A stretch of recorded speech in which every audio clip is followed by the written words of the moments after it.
just singing in the rain.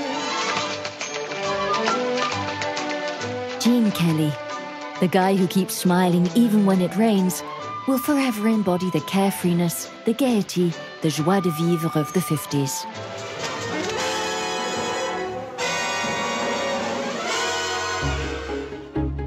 This mainstay of Hollywood musical comedy was an actor, a dancer, a choreographer, a director, and above all, an innovator.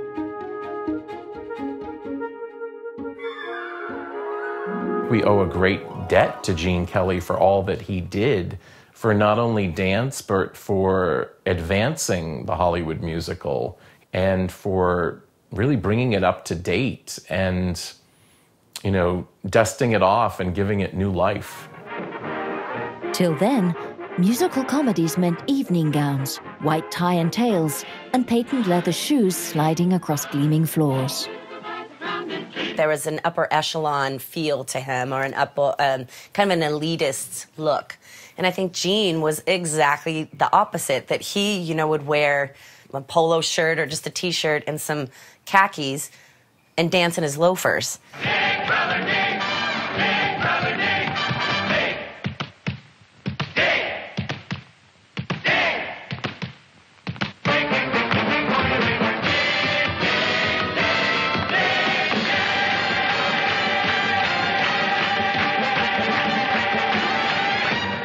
One of the ideas my father cultivated was that he was an ordinary guy, working class, middle class, regular Joe kind of person in his film persona. And I think this is why he's known as the world's first blue-collar movie star. I think that's a very appropriate title for him, and he wore it very well.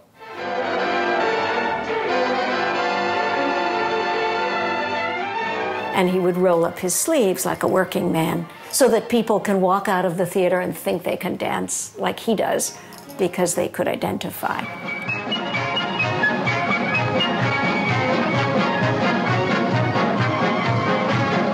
And that also had to do with perhaps growing up in a tough neighborhood in Pittsburgh. Pittsburgh, an industrial working-class city in the eastern US, was where it all began for Gene Kelly in 1912. It's an amazing long life with a lot of history, and he let us know what it was like, you know, back when he was a kid. It was fun. He lived in Pittsburgh. He grew up in Pittsburgh with his brothers and sisters. His father worked in a shop that sold a very new thing called phonographs. When he was a kid, he wasn't so interested in dancing. His mother was a bit of a, I guess, a showbiz mom, and she basically made him go to dancing school. And he remembers being made fun of, you know, like, Eugene, you know, going to dancing school, and he'd get in a fight, you know. And as a little boy, and even as quite a big boy, he would much rather have been playing baseball or doing other sports. Well, I got in high school. I got around 15 years of age, and I was a junior in high school, and they'd have high school dances. And the good dancers were much in demand, you see, since I was playing football and baseball, and I wasn't afraid of remarks. I should say this is a very good way to get the girls, you see. And I learned that word here in England. So I took a couple of dancing lessons, and I found I could learn very quickly. But in 1929, on Black Thursday, America plunged into a crisis. The stock market crash, and my grandfather lost his job, so the family had no way to support themselves.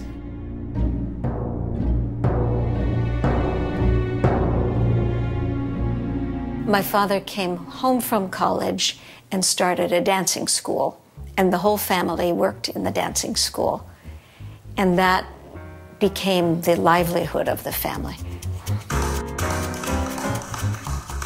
Well, my brother taught me to tap dance because we would go into speakeasies, and which existed up until 1932, And we'd go to amateur nights where they'd hold the handkerchief over your head, and whoever got the most applause got the $5.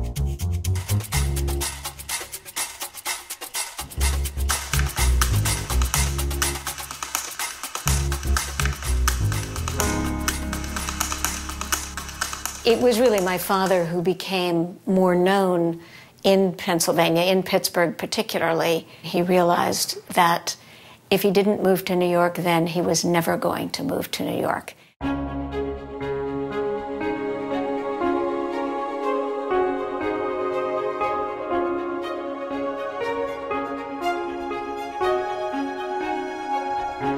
Broadway was the goal, because for most young dancers, I think Broadway was the peak.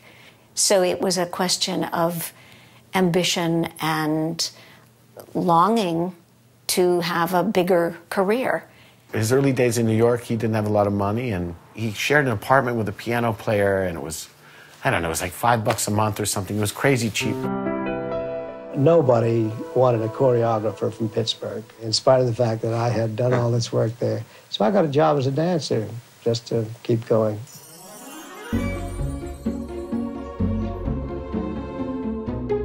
Nonetheless, he was able to sign a few choreographies and met a young chorus girl, Betsy Blair, who became his wife. And they had a daughter, Carrie. She went to an audition at a nightclub in New York at the age of 15 and a half, and the choreographer happened to be my father. They fell in love almost immediately and had a very exciting courtship to them both, with many friends in the theater world. Being in New York at that time and looking around and seeing all what everybody else was doing, I still was determined to find a style which I kept saying to my closest friends, an American style. Gene Kelly would find his style, and in 1940, at the age of 28, he exploded on stage in Pal Joey. In this rare clip shot by an amateur, we can make out everything that was going to distinguish Gene Kelly from the reigning master of musicals, Fred Astaire. The way they moved was so different. You know, Gene was down into the floor and used his legs so much and was about the jumps and the kicks and the turns, where Fred was up on his toes and was always moving his feet so fast. Fred Astaire's tap dancing kept the top half of his body vertical, and the rest was moving, whereas my father's whole body was involved.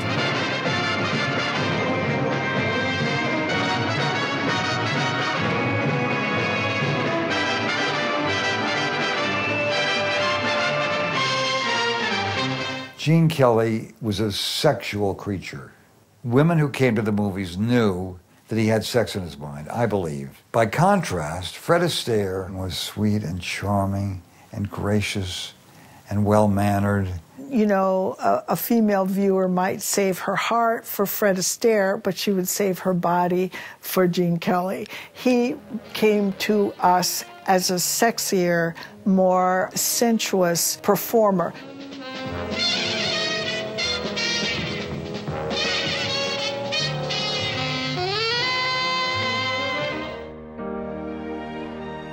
His originality was rewarded.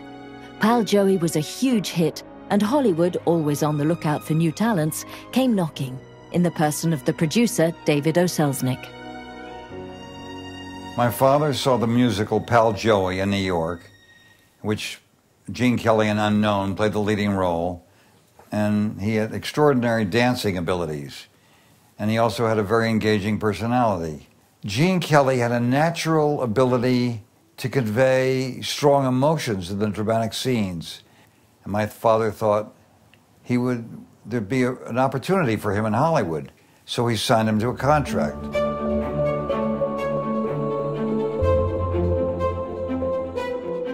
David O. Selznick is not a producer of movies. that are musical, and he's in the middle of the Gone with the Wind madness. And Gene Kelly waited, and he waited, and he waited, and he kept saying, Mr. Selznick, when are you going to use me? Selznick was famous for being a man who rented out his stars. He made money by renting out his stars. At the time, my father was married to Irene Mayer, the youngest daughter of Louis B. Mayer, and he told his father-in-law about Gene Kelly, and apparently my grandfather said, he sounds very interesting, send him over. My father sold 1/2 of Gene Kelly's contract to MGM. MGM said we could buy the whole contract. My father said, no, maybe I'll still have some use for him. I'm only going to sell you 50%. That was typical of my father. He didn't want to lose a good thing. So MGM hired him to play opposite Judy Garland, the biggest star of the day. The bells are ringing for me and my gal. The birds are singing for me and my gal. He jumps off the screen, literally jumps off the screen. He has such confidence. Whatever part he's playing, there's an inner confidence in him. He liked showing off. Judy was very supportive of him, very encouraging. She had been in front of the camera since the time she had been a young child. So she was very helpful to Gene Kelly in terms of modulating his performance for the cameras instead of acting in a Broadway theater. Say, what hit us? He can act. He's credible. He, as an actor, he has a tendency to set a rhythm for his character. After that, Gene Kelly makes film after film. Musicals, of course. Doesn't one and one make two? But also movies in which he doesn't dance. With his looks, he's comfortable and effective in every style of picture. The Nazis will be back. Hundreds of them next time. What do you want to do, wait for them? It seems so shocking that having established himself as a musical star, he's suddenly put in these dramas. But this is a fundamental misunderstanding of Hollywood, that people even question that. Musicals are lavish. They have a long period of preparation. So if they don't have a musical ready to go, they want value for their money. They don't want him sitting around not earning money. They're paying for him, so they put him to work.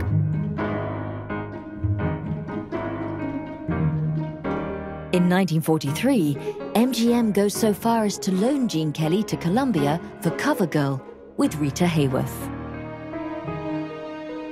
The sun is bringing a new day tomorrow.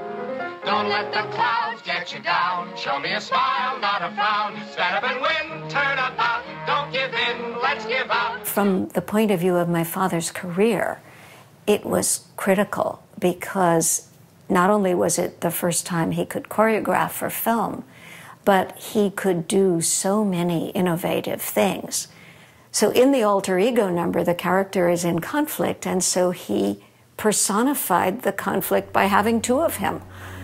And they argue, and they fight. That is showing how Gene is willing to push the genre ahead.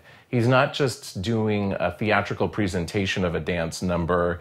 He's, in a way, making it a lot more psychological, a lot more emotional. Cover Girl is really sort of an experiment, in a way, for what Gene is ultimately going to do at MGM.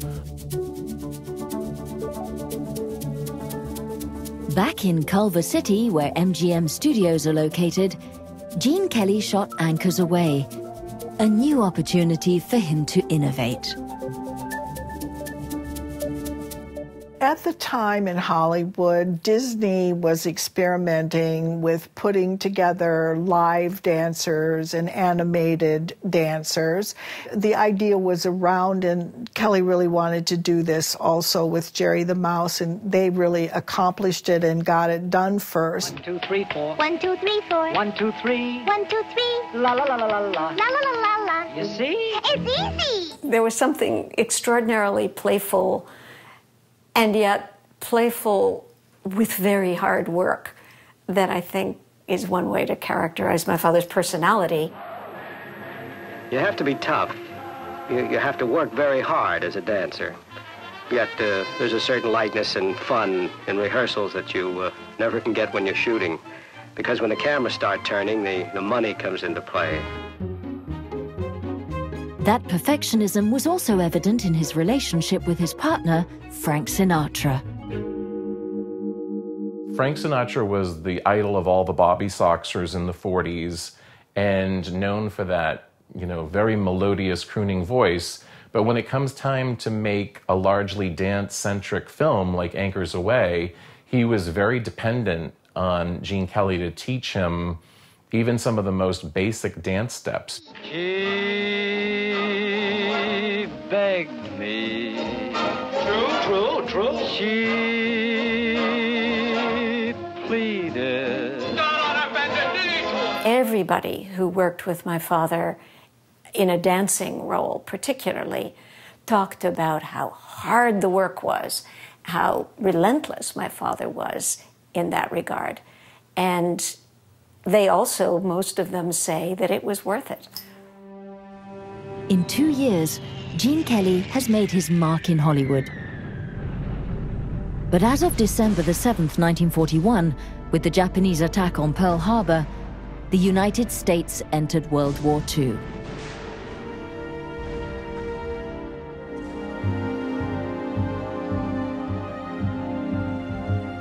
America served, we served, everybody served. People who were in the public eye, like Gene Kelly, who were obviously athletic, healthy, and vigorous, were really expected to serve. When he joined the Navy, he wasn't worried that Hollywood was going to forget him. He was already established enough, but it was something he wanted to do. He didn't have to do it, but he wanted to do it. Men who had worked in the motion picture industry as civilians were assigned to the 1st Motion Picture Unit and other units of the Army Signal Corps, where they made thousands of training and orientation film. He was assigned to the film unit in Annapolis, Maryland, on the other coast. And so he made a number of films like How to Assemble and Disassemble Your Rifle and things like that, many different training films.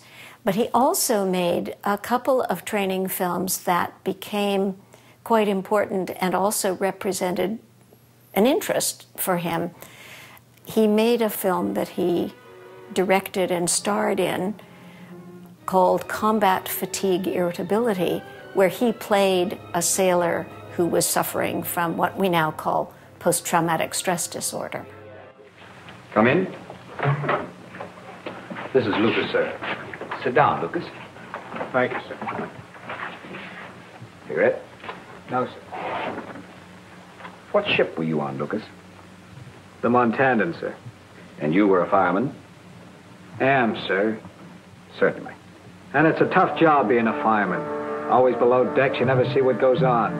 That's why I'm fed up. Nobody gets it. Nobody. It's interesting that his war service in the Navy did further the opportunity for him to learn about motion picture directing and making, because that is what he wanted to do. He wanted to have more control and more directing, and it is where he's going to go when he comes out of the war.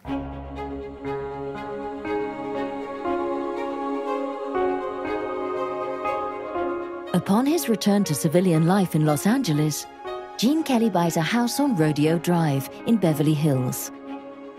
A prestigious address for a particularly bohemian lifestyle. They spent all their money on the house. So my father, my mother, me, and the two dance assistants, Carol Haney and Jeannie Coyne, we all lived in the house together, sleeping on mattresses on the floor. So my father built furniture. So for many years we had tables that my father had built. Everybody was at our house all the time, writing new numbers and watching movies and playing volleyball in the backyard and having a big dinner and playing charades every Saturday night. It was a community. It was an artistic community. It's with Stanley Donen, his assistant since his years in New York, that he'll enter a new phase of his career, becoming a director. And for On the Town, their first picture, the two men won't hesitate to confront the management of MGM.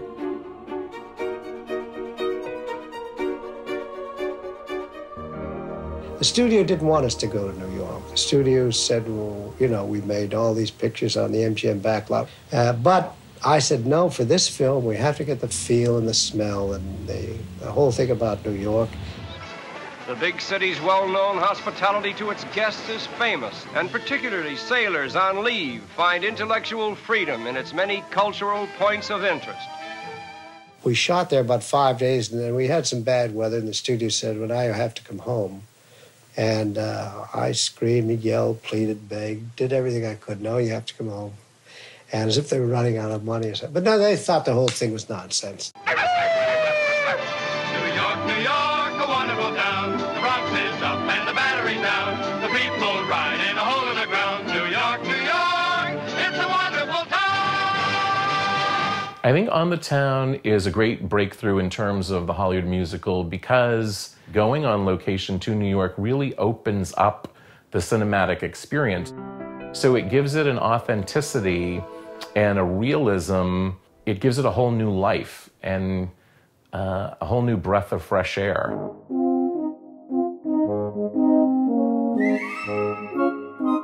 But that isn't the only novelty of On the Town.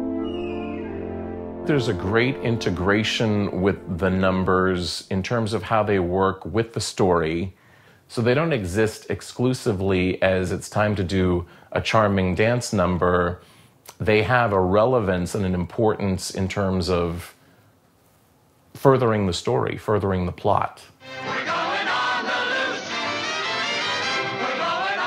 Sometimes to me, dance is too much, too soon. And to me, On the Town, it was the perfect combination of just enough dance where you felt like it fell into dance. It's like they didn't stop down and we're going to do our dance moves now, 5, 6, 7, 8. It just kind of evolved and fell into the dance. And, you know, I think Gene was a master at that. This is Paris, and I'm an American who lives here. I'm a painter. In the wake of On the Town, Gene Kelly plunges right into another challenge with Vincent Minnelli, An American in Paris, a variation on the works of George Gershwin. You know, here again, that's another example of his versatility. You know, he is able to dance in many different styles. He's not just this brash, vigorous tap dancer. He's able to meld and change his style depending on whatever type of emotional situation the film is dictating. Paris is a mood, a longing you didn't know you had until it was answered.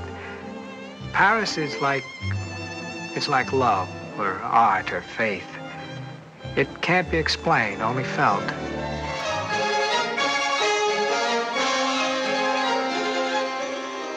But the highlight of the film is the closing ballet. 17 minutes with absolutely no dialogue. This had never before been seen. Dory Sherry had now taken over Mayer's job as head of production. So we brought all the sketches up to him and gulped and cleared our throats and said, Dory, you know, we want to do this ballet. And I described it. It wasn't an abstract ballet. And he finally said, wait a minute. He said, I don't understand one word that you're all talking about. But you know something? It looks good, and I trust you people. He said, get out of here and go and do it. And Gene Kelly worked day and night, month after month after month, on that sequence. You see the care, the precision, the way the camera was used, forward, back, the art directing, the costume work. It was a master class in the coordination of MGM talents.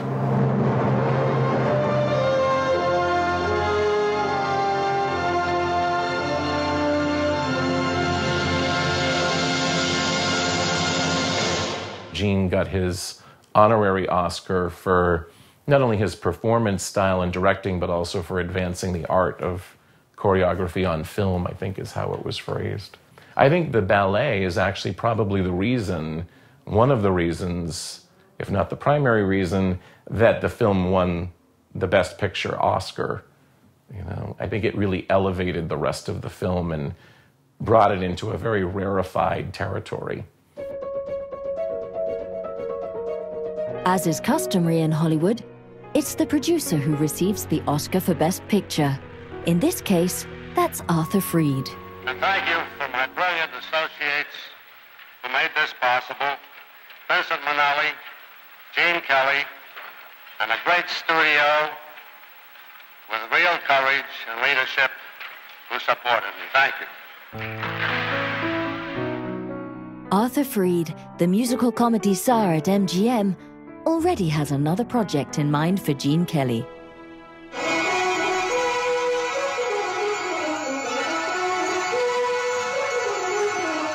Singing in the rain, just singing in the rain. What a glorious feeling, we're happy again. We'll walk down the lane with a happy refrain and singing, just singing in the rain. Singin' in the Rain is actually built around the song catalog of MGM's great producer of musicals, Arthur Freed, who in his early life had been a songwriter. He said, I want you to create a musical built around Singin' in the Rain, which was one of his most popular and enduring hits. And it had been used in other MGM musicals.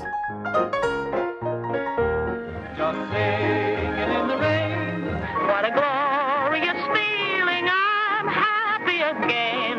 I'm laughing at clouds so dark up above. The sun's in my heart and I'm ready for love. Arthur Freed, the producer, came to me and he said, I said, can you do that? Can you use that number? I said, sure. He said, what'll you do with it? And I said, well, it'll be raining and I'll be singing. I'm singing in the rain, just singing in the rain. The number for Singing in the Rain took 2 days to shoot. That I remember because it was shot in the summer, so I was around all the time. And he had been wet all day and had a cold, so the second day of the shooting of the number, he had a very high fever. But he still looked happy.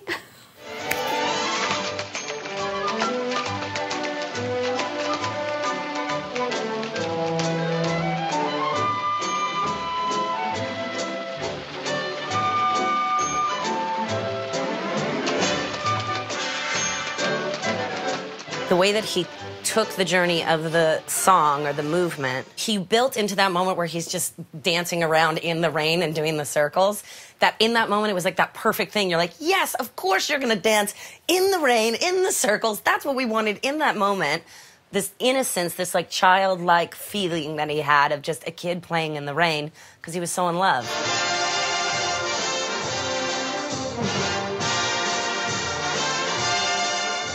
It's really a statement about how joyful life can be.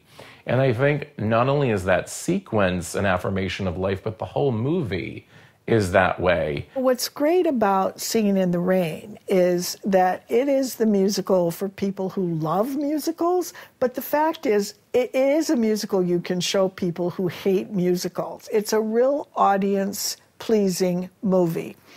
It's a comedy. It's a satire, it's a little history lesson, it's a musical, it's a romance. It's got a lot going for it, but mainly it's actually really funny. Good morning. Good morning. We've talked the whole night through. Good morning. Good morning to you.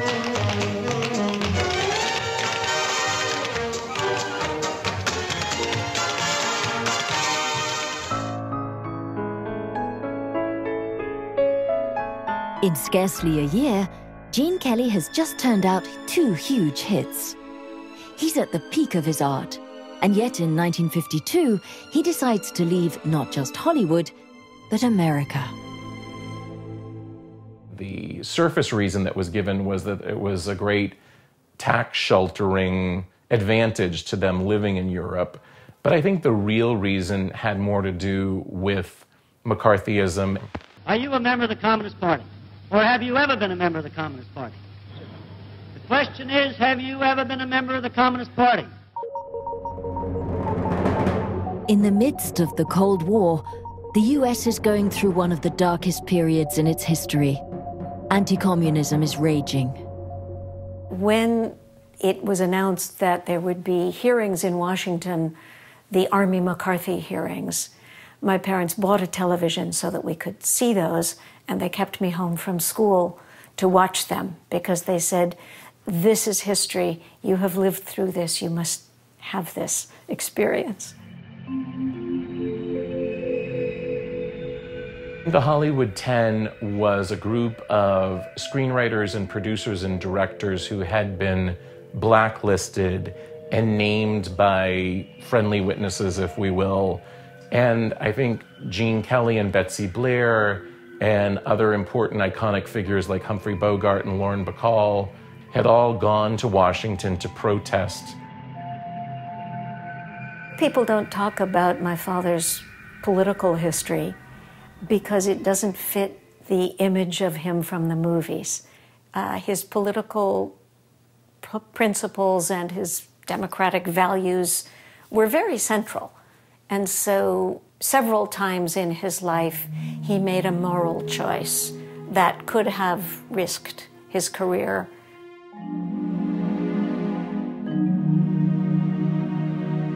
My mother was blacklisted officially, and my father was not blacklisted officially.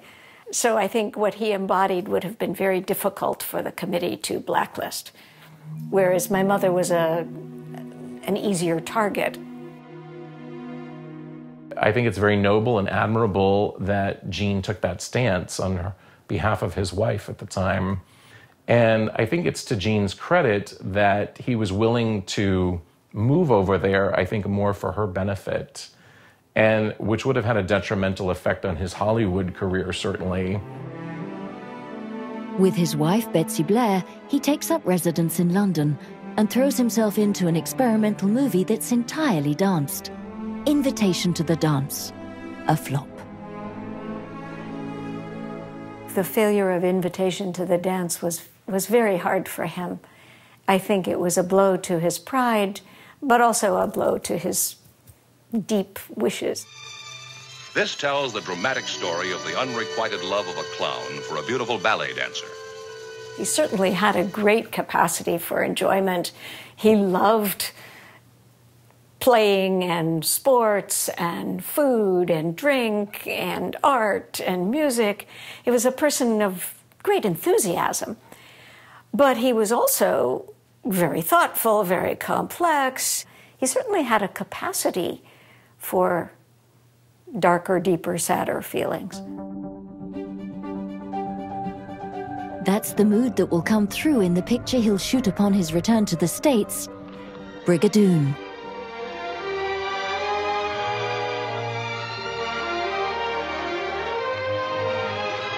It was also the time when my parents were separated and getting divorced, and I think my father was quite unhappy, so he is heavier in Brigadoon. He has more weight on him than usual. A courageous young fella who isn't afraid to admit he's fed up with a big city hubbub. My father was surprised that my mother really wanted to get divorced, but it was what it was. For Gene Kelly, nothing is going right anymore. First of all, he's not getting any younger. He started out when he was 29. Most of the stars start out when they're 17 or 18.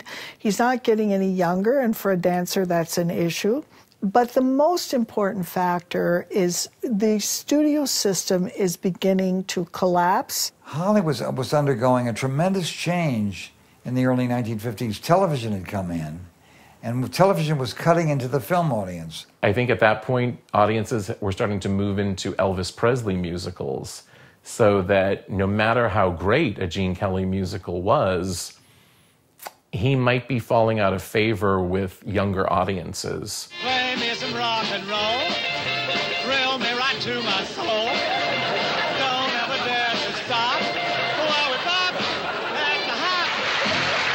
Well, I guess if you were starting out as a song and dance man today, rock and roll would be one of your mainstays. Well, it's fun. It's kind of fun. But no matter what new musical styles are developed, there'll always be one that'll remain unchanged. That's the standby of the song and dance man.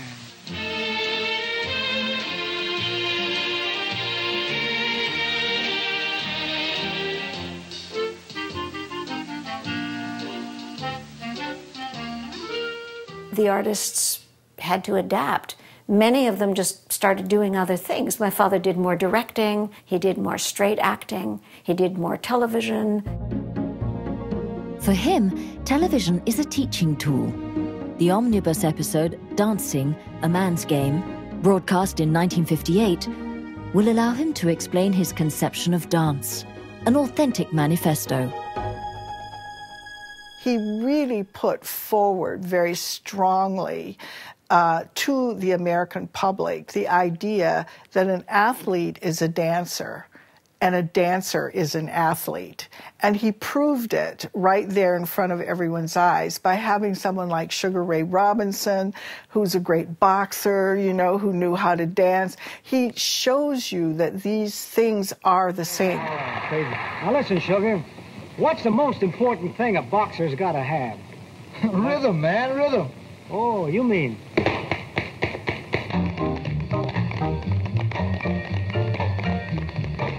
But you have this incredible professional dancer choreographer dancing next to an athlete doing the same movement, and you had this immediate connection of, oh, dance is not a thing that I don't understand. I do understand it. People dance through life every day, all day. I just have to have an eye for it. Now, Mickey Mantle throwing a ball is dancing. Mickey, that's what I mean.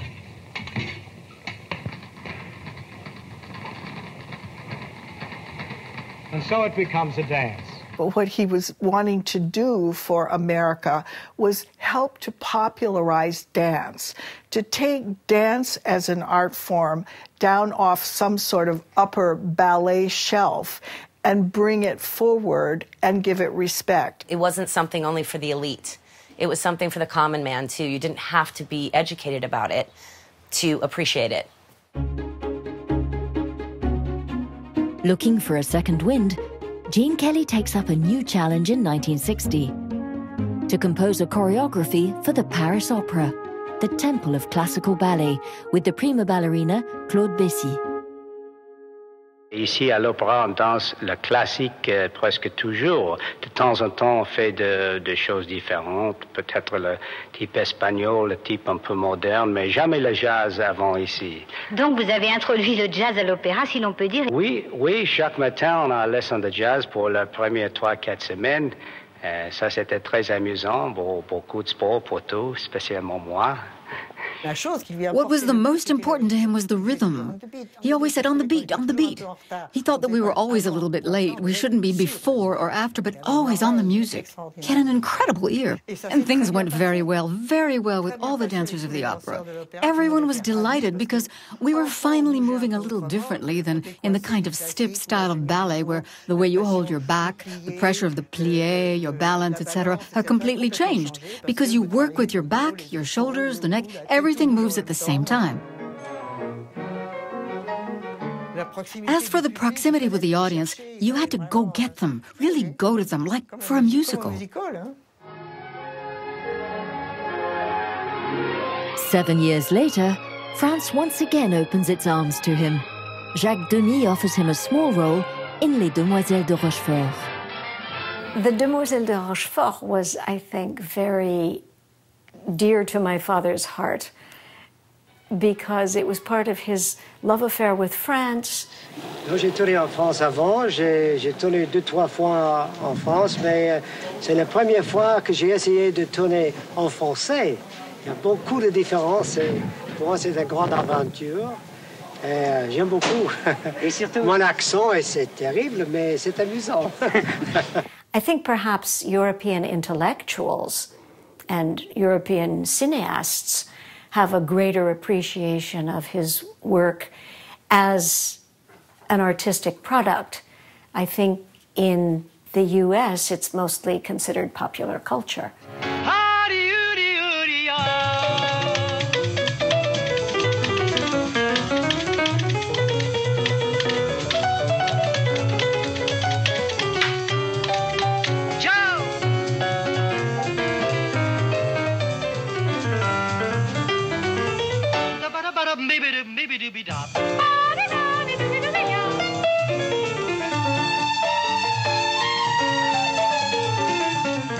In Gene Kelly's career, Les Demoiselles de Rochefort marks a turning point. It will be his final appearance on screen as a dancer. Do I think it was hard for him to give up dancing? No, and I'll tell you why. Because he felt athletes and dancers being the same thing, they have a shelf life. And he didn't want to be an old guy tottering around. He didn't like to see an older boxer get beat. He didn't want to be that guy who wasn't at the top of his form. Est-ce que vous dansez encore? La danse, ça, c'est pour les jeunes. Maintenant, je suis comme l'athlète qui joue le football. Maintenant, c'est le temps pour il fait la mise en scène. In 1969, Hollywood remembers what he can do and entrusts him with the direction of Hello, Dolly, a super production adapted from the Broadway hit.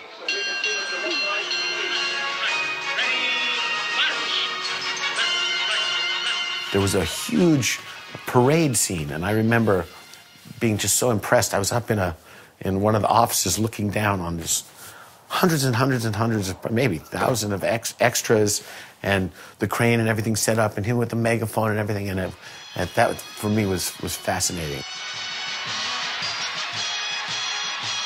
But by the time the movie is released, it's coming out at the same time as Easy Rider and Midnight Cowboy, so suddenly a big lavish musical like this seems very old-fashioned and out of step. I'm gonna raise the roof. I'm gonna carry on. Give me an old trombone. Give me an old baton. However, it's nominated for a lot of Academy Awards, including Best Picture. And I think looked at from today's perspective, it is really a lovely way to kind of close the book on all of those grand and glorious Hollywood musicals.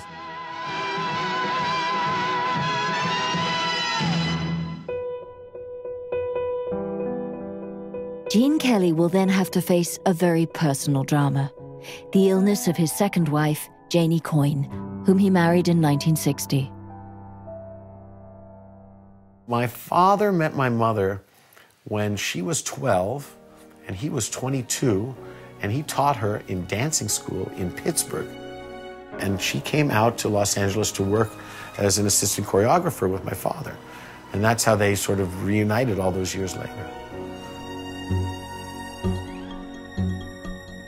This marriage will see the birth of two children, Timothy and Bridget. My stepmother, Jeannie Coyne, had been very dear to all of us. Well, for me, all my life, I knew her. So when she became ill with leukemia, it was terrible because it was a time when leukemia, there were no cures. They both knew it was coming, and they were trying to prepare us for it. But even at a young age, I could see how hard it was for him. I remember, You know, when he told us that she passed away, you know, he came in the kitchen in the morning and said, you know, your mother died last night, you know, but she died with a smile on her face, and she's in heaven now, you know.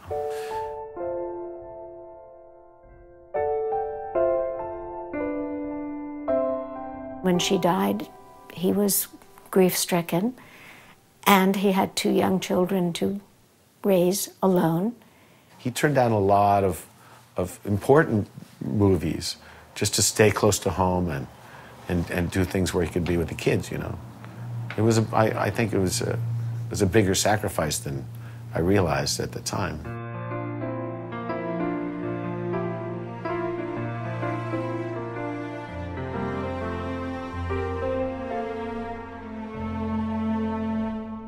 He was a completely present and engaged and devoted father. I can remember him teaching me to ride a 2-wheel bike and teaching me to skate and teaching me to swim and trying to teach me to play tennis later, which didn't work out. And it's still why my favorite movie, my favorite scene of his is that roller skating scene in It's Always Fair Weather, because that's kind of what I used to do with him, you know. Feeling so unlike myself, always you. For me, that's him. He taught us to roller skate. He'd show us all these tricks. And if everyone could know what a good father he was, you know? I mean, I love him still so much. Gene Kelly's return to center stage will occur in 1976 with That's Entertainment. With special appearances by Elizabeth Taylor, Fred Astaire, Gene Kelly. A sort of best of the great MGM musicals, which he co-hosts with Fred Astaire. Frank Sinatra, with Judy Garland, Jane Powell, Clark Gable, Catherine... We thought that people over 35 would look at it and get nostalgic and say, I remember those people when they were young. But strangely enough, children of 8, 9, 10, 11, 12 keep buying tickets and they keep going to see the film. But at the same time, they're walking in the ghosts of MGM, the sets that are broken, not the same. Cobwebs are practically hanging there. You know, it seems like people didn't quite realize this is an obituary, people. It's a tribute to something that's dead. Soon, even his own house will be a ruin. At Christmas 1983, he barely escapes a fire.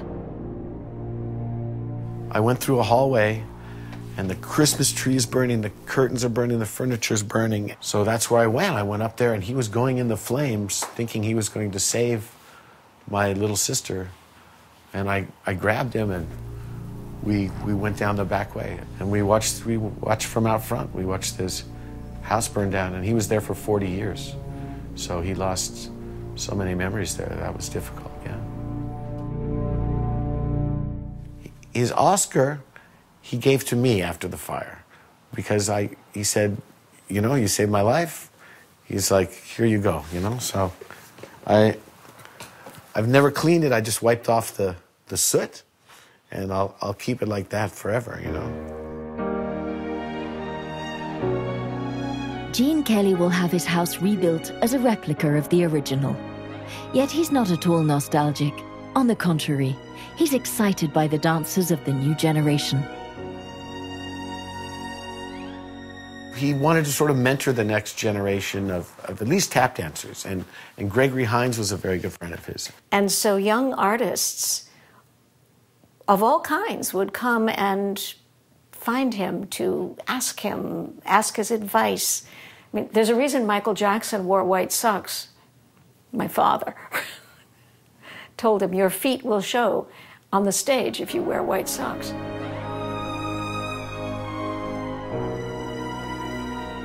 In 1990, at the age of 78, he marries for a third time to Patricia Ward, nearly 40 years younger.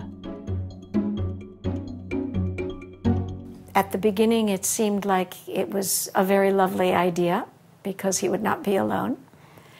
And subsequently, it became quite painful.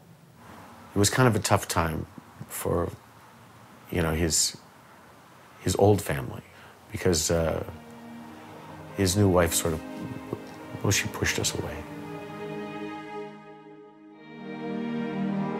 On February the 2nd, 1996, Gene Kelly dies at his home. He was 83. When my father died, the theaters didn't close on Broadway, but they turned off the lights on Broadway that night. And they do that only for a few people. And since Broadway is the great white way, the bright lights, it's symbolically saying a light has disappeared.